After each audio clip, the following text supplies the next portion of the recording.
No espero ni pido que alguien crea en la extraña aunque simple historia que me dispongo a relatar. Loco estaría si lo esperara, aun cuando mis sentidos rechazan su propia evidencia. Pero no estoy loco, y sé muy bien que esto no es un sueño. Mañana voy a morir, y quisiera aliviar hoy mi alma. Mi propósito inmediato consiste en poner manifiesto, simple, sucinante y sin comentarios, una serie de episodios domésticos. Las consecuencias de esos episodios me han aterrorizado, me han torturado y por fin me han destruido. Pero no intentaré explicarlos. Si para mí han sido horribles, para otros resultarán menos espantosos que barrocos. Más adelante tal vez aparezca alguien cuya inteligencia reduzca mis fantasmas a lugares comunes, a una inteligencia más serena, más lógica y mucho menos excitable que la mía, capaz de ver en las circunstancias que temerosamente describiré una vulgar sucesión de causas y efectos naturales. Desde la infancia me destaqué por la docilidad y bondad de mi carácter. La ternura que abrigaba mi corazón era tan grande que llegaba a convertirme en objeto de burla para mis compañeros. Me gustaban especialmente los animales, y mis padres me permitían tener una gran variedad.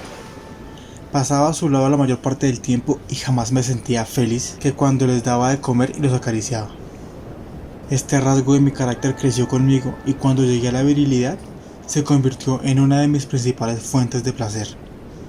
Aquellos que alguna vez han experimentado cariño hacia un perro fiel y sagaz no necesitan que les molesten en explicarles la naturaleza o la intensidad de la retribución que recibía. Hay algo en el generoso y abnegado amor de un animal que llega directamente al corazón de aquel que con frecuencia ha probado la falsa amistad y la frágil fidelidad del hombre. Me casé joven y tuve la alegría de que mi esposa compartiera mis preferencias. Al observar mi gusto por los animales domésticos, no perdía la oportunidad de procurarme los más agradables entre ellos. Teníamos pájaros, peces, un perro hermoso, conejos, un monito y un gato. Este último era un animal de notable tamaño y hermosura, completamente negro y de una sagacidad asombrosa.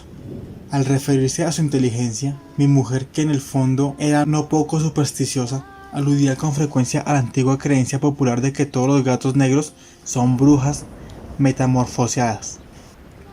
Plutón era el nombre del gato. Se había convertido en mi favorito y mi camarada. Solo yo le daba de comer y él me seguía por todas partes en la casa. Me costaba mucho impedir que anduviera tras de mí en la calle. Nuestra amistad duró así varios años, en el curso de los cuales, enrojezco al confesar esto, mi temperamento y mi carácter se alteraron radicalmente por culpa del demonio. Intemperancia. Día a día me fui volviendo más melancólico, irritable, indiferente hacia los sentimientos ajenos. Llegué incluso a hablar descomedidamente a mi mujer y terminé por infligirle violencias personales. Mis favoritos, claro está, sintieron igualmente el cambio de mi carácter. No solo los descuidaba, sino que llegué a hacerles daño. Hacia Plutón, sin embargo, conservé suficiente consideración como para abstenerme de maltratarlo, cosa que hacía con los conejos, el mono y hasta el perro cuando, por casualidad o movidos por el afecto, se cruzaban en mi camino. Mi enfermedad, empero, se agravaba.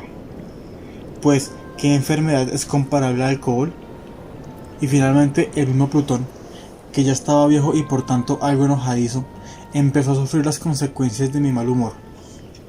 Una noche en que volví a casa, completamente embriagado, después de una de mis correrías por la ciudad, me pareció que el gato evitaba mi presencia. Lo alcé en los brazos, pero asustado por mi violencia me mordió ligeramente la mano. Al punto se apoderó de mí una furia demoníaca y ya no supe lo que hacía. Fue como si la raíz de mi alma se separara de golpe de mi cuerpo. Una maldad diabólica, alimentada por la ginebra, estremeció cada fibra de mi ser. Sacando del bolsillo del chaleco un cortaplumas, lo abrí mientras sujetaba al pobre animal por el pescuezo, y deliberadamente le hice saltar un ojo. Cuando la razón retornó con la mañana, cuando hubiese disipado en el sueño los vapores de la orgía nocturna, sentí que el horror se mezclaba con el remordimiento ante el crimen cometido, pero mi sentimiento era débil y ambiguo, no alcanzaba a interesar al alma. Una vez más me hundí en los excesos y muy pronto ahogué en vino los recuerdos de lo sucedido. El gato, entre tanto, mejoraba poco a poco. Cierto que la órbita donde faltaba el ojo se presentaba un horrible aspecto, pero el animal no parecía sufrir ya. Se paseaba como de costumbre por la casa, aunque como es de imaginar, huía aterrorizado al verme. Me quedaba aún bastante de mi antigua manera de ser para sentirme agraviado por la evidente antipatía de un animal que alguna vez me había querido tanto, pero ese sentimiento no tardó en ceder paso a la irritación. Y entonces, para mi caída final e irrevocable, se presentó el espíritu de la perversidad. La filosofía no tiene en cuenta ese espíritu, y sin embargo, tan seguro estoy de que mi alma existe como de que la perversidad es uno de los impulsos primordiales del corazón humano. Y finalmente, al consumar el suplicio que había infligido la inocente bestia, una mañana, obrando a sangre fría, le pasé un lazo por el pescuezo y lo ahorqué de la rama de un árbol. Lo ahorqué mientras las lágrimas manaban de mis ojos y el más amargo remordimiento me apretaba el corazón. Lo ahorqué porque recordaba que me había querido y porque estaba seguro que no me había dado motivo para matarlo. Lo ahorqué porque sabía que al hacerlo cometió un pecado mortal que comprometería mi alma hasta llevarla, si ello fuera posible, más allá del alcance de la infinita misericordia del Dios más misericordioso y más terrible. La noche de aquel mismo día en que cometí tan cruel acción, me despertaron gritos de ¡Incendio! ¡Incendio! Y toda la casa estaba ardiendo. Con gran dificultad pudimos escapar de la conflagración, mi mujer, un sirviente y yo. Todo quedó destruido. Mis bienes terrenales se perdieron, y desde ese momento tuve que resignarme a la desesperanza. No incurriré en la debilidad de establecer una relación de causa y efecto entre el desastre y mi criminal acción, pero estoy detallando una cadena de hechos y no quiero dejar ningún eslabón incompleto. Al día siguiente del incendio, acudí a visitar las ruinas. Las paredes se habían desplomado, salvo una. La que quedaba en pie era un tabique divisorio de poco espesor, situado en el centro de la casa y contra el cual se apoyaba antes la cabecera de mi lecho. El enlucido había quedado a salvo de la acción del fuego, cosa que atribuí a su reciente aplicación. Una densa muchedumbre habíase reunido frente a la pared y varias personas parecían examinar parte de la misma con gran atención y detalle. Las palabras extraño, curioso y otras similares excitaron mi curiosidad. Al aproximarme, vi que en la blanca superficie, grabada como un bajorrelieve, aparecía la imagen de un gigantesco gato. El contorno tenía una nitidez verdaderamente maravillosa. Había una soga alrededor del pescuezo del animal. Al descubrir esta aparición, ya que no podía considerarla de otra manera, me sentí dominado por el asombro y el terror. Pero la reflexión vino luego en mi ayuda. Recordé que había ahorcado al gato en un jardín contiguo a la casa. Al producirse la alarma del incendio, la multitud había invadido inmediatamente el jardín. Alguien debió cortar la soga y tirar al gato en mi habitación por la ventana abierta. Sin duda, habían tratado de despertarme en esa forma. Probablemente la caída de las paredes comprimió a la víctima de mi crueldad contra el enlucido recién aplicado, cuya cal, junto con la acción de las llamas y el amoníaco del cadáver, produjo la imagen que acababa de ver. Lo ocurrido impresionó profundamente mi imaginación. Durante muchos meses no pude liberarme del fantasma del gato, y en todo ese tiempo dominó mi espíritu un sentimiento informe que se parecía, sin serlo, al remordimiento. Llegué al punto de lamentar la pérdida del animal y buscar, entre los viles antros que habitualmente frecuentaba, algún otro de la misma especie y apariencia que pudiera ocupar su lugar. Una noche, en que borracho a medias me hallaba en una taberna más que infame, reclamó mi atención algo negro posado sobre uno de los enormes toneles de ginebra que constituían el principal moblaje del lugar. Durante algunos minutos había estado mirando dicho tonel y me sorprendió no haber advertido antes la presencia de la mancha negra en lo alto. Me aproximé y la toqué con la mano. Era un gato negro muy grande, tan grande como Plutón, y absolutamente igual a este, salvo un detalle. Plutón no tenía el menor pelo blanco en el cuerpo, mientras este gato mostraba una vasta, aunque indefinida mancha blanca que le cubría casi todo el pecho. Al sentirse acariciado, se enderezó prontamente. Ronroneando con fuerza, se frotó contra mi mano y parecía encantado de mis atenciones.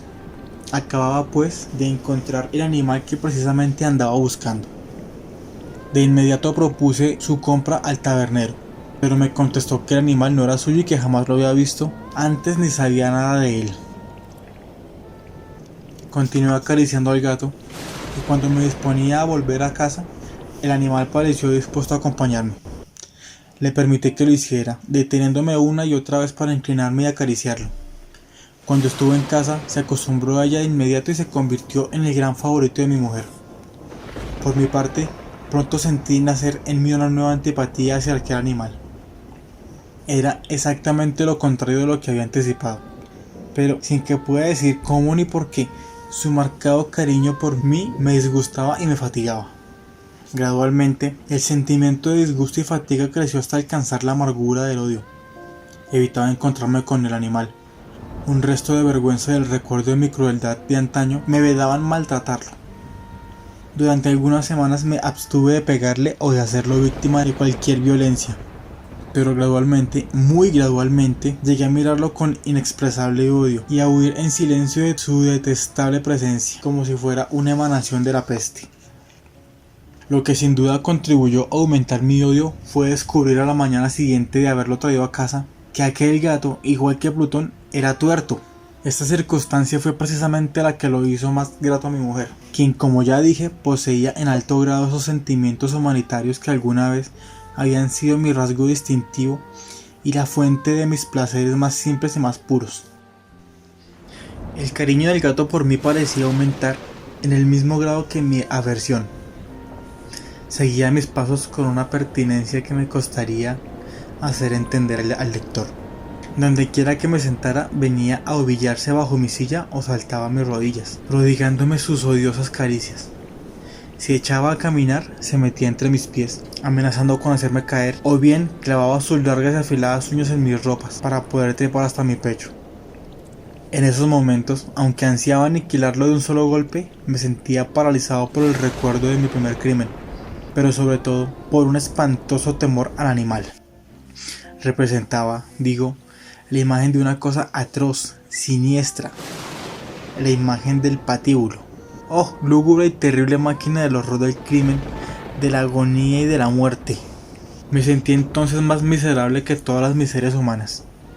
Pensar que una bestia cuyo semejante había yo destruido desdeñosamente, una bestia capaz de producir tan insoportable angustia en un hombre creado a imagen y semejanza de Dios. Ni de día ni de noche pude gozar ya de la bendición del reposo. De día, aquella criatura no me dejaba un instante solo, y de noche despertaba hora a hora de los más horrorosos sueños para sentir el ardiente aliento de la cosa en mi rostro y su terrible peso. Pesadilla encarnada de la que no me era posible desprenderme, apoyado eternamente sobre mi corazón. Bajo el agobio de tormentos semejantes, sucumbió en mí lo poco que me quedaba de bueno. Solo los malos pensamientos disfrutaban ya de mi intimidad, los más tenebrosos, los más perversos pensamientos. La melancolía habitual de mi humor creció hasta convertirse en aborrecimiento de todo lo que me rodeaba y de la entera humanidad. Y mi pobre mujer, que de nada se quejaba, llegó a ser la habitual y paciente víctima de los repentinos y frecuentes arrebatos de ciega cólera que me abandonaba. Cierto día, para cumplir una tarea doméstica, me acompañó al sótano de la vieja casa donde nuestra pobreza nos obligaba a vivir. El gato me siguió mientras bajaba la empinada escalera y estuvo a punto de tirarme abajo, lo cual me exasperó hasta la locura.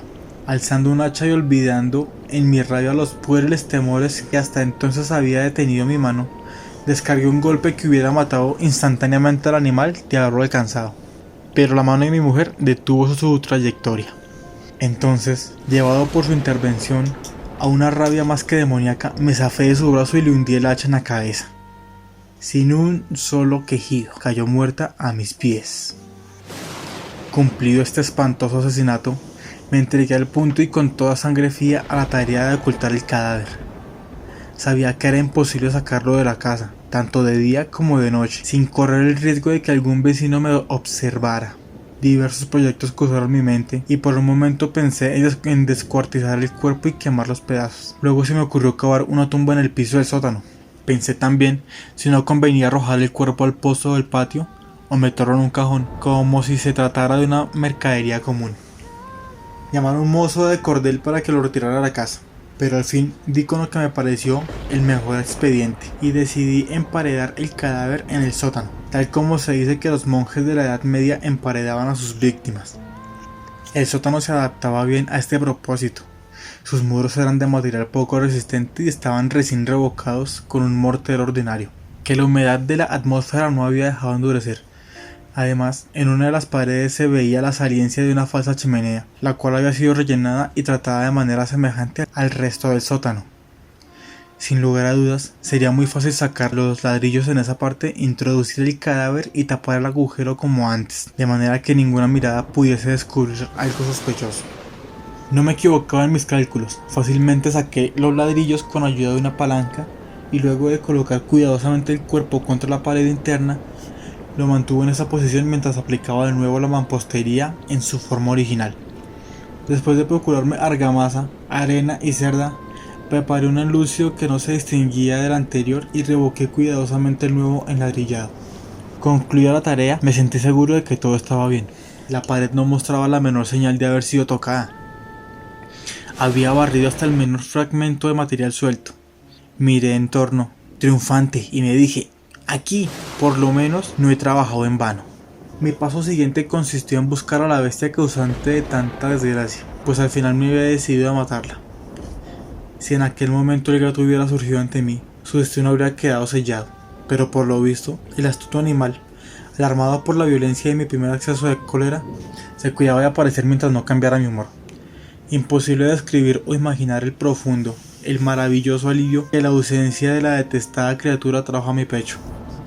No se presentó aquella noche, y así por primera vez desde su llegada a la casa pude dormir profunda y tranquilamente.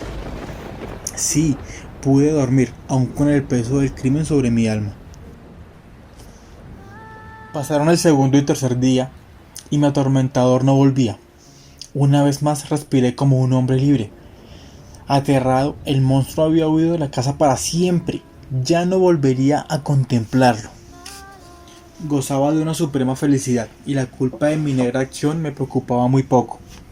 Se practicaron algunas averiguaciones, a las que no me costó mucho responder. Incluso hubo una perquisición en la casa, pero, naturalmente, no se descubrió nada. Mi tranquilidad futura me parecía asegurada. Al cuarto día del asesinato, un grupo de policías se presentó inesperadamente y procedió a una nueva y rigurosa inspección. Convencido de que mi escondrijo era impenetrable, no sentí más que leve inquietud. Los oficiales me pidieron que los acompañara a su examen. No dejaron hueco en el rincón sin revisar. Al final, por tercera o cuarta vez, bajaron al sótano. Los seguí sin que me temblara un solo músculo. Mi corazón latía tranquilamente, como el de aquel que duerme en la inocencia. Me paseé de un lado a otro del sótano. Había cruzado los brazos sobre el pecho y andaba tranquilamente de aquí para allá. Los policías estaban completamente satisfechos y se disponían a marcharse. La alegría de mi corazón era demasiado grande para reprimirla. Ardía en deseos de decirles por lo menos una palabra como prueba de triunfo y confirmar doblemente mi inocencia. «Caballeros», dije por fin, cuando el grupo subía la escalera, «me alegro mucho de haber disipado sus sospechas. Les deseo felicidad y un poco más de cortesía. Dicho sea de paso, caballeros, esta casa está muy bien construida». En mi frenético deseo de decir alguna cosa con naturalidad, casi no me daba cuenta de mis palabras. «Repito, es una casa de excelente construcción. Estas paredes tienen una gran solidez». Y entonces, arrastrado por mis propias bravatas, golpeé fuertemente con el bastón que llevaba en la mano sobre la pared del enladrillado, tras la cual se hallaba el cadáver de la esposa de mi corazón. «Que Dios me proteja y me libere de las garras del archidemonio». Apenas había cesado el eco de mis golpes cuando una voz respondió desde adentro de la tumba. Un quejido sordo y entrecortado al comienzo, semejante al sollozar de un niño, que luego creció rápidamente hasta convertirse en un largo, agudo y continuo alarido, anormal, como inhumano, un aullido, un clamor de lamentación, mitad de horror, mitad de triunfo, como solo se puede haber brotado en el infierno de la garganta de los condenados en su agonía y los demonios exultantes de la condenación. Luego de una docena de robustos brazos atacaron la pared, que cayó de una sola pieza. El cadáver, ya muy corrompido y manchado de sangre coagulada, apareció de pie ante los ojos de los espectadores. Sobre su cabeza, con la roja boca abierta y el único ojo como de fuego estaba agazapada la horrible bestia cuya astucia me había inducido al asesinato y cuya voz delatadora me entregaba al verdugo. Había emparedado al monstruo en la tumba. El gato negro, Edgar Allan Poe. Muchas gracias por escucharnos. Si te gustó el video, suscríbete y dale like. Recuerda que en la descripción del video encontrarás los enlaces para que puedas seguirnos en redes sociales. Nos encontramos en nuestro próximo video.